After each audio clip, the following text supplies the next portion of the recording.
Pozdrav svima, evo i danas ću napraviti jednu recenziju domaće aplikacije, to je aplikacija Croatia Poi, to je Croatia Points of Interest.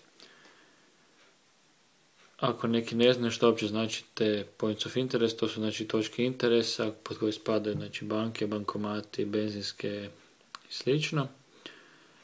Dakle, pomoću ove aplikacije vi možete znači naći neku banku blizu, evo odaberemo banke.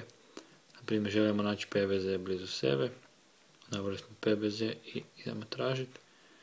Evo, kao što vidite na karti vam se pokazuju znači ove banke od PBZ-a blizu vas.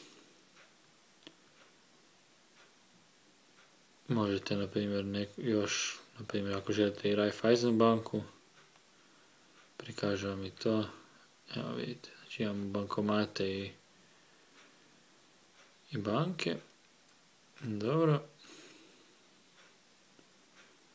Ako želite na primjer nekakvu benzinsku, na primjer Tifon, da vidimo, evo imate i Tifon.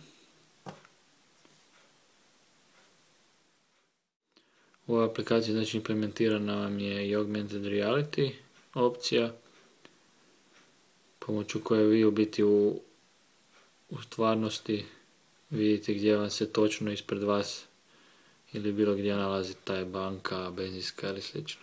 Kao što vidite, u ovom smjeru znači smo okrenuli uređaj i vidimo da nam je u tom smjeru bankomat ili nekakva ili banka koju smo odabrali, možemo se okrenuti pa vidimo da je tamo PBZ i tako. Dakle, sve u svemu jako korisna aplikacija, jednostavna, jeftina i vjerujem da će vam u mnogim trenucima pomoći i dovesti vas na pravi put.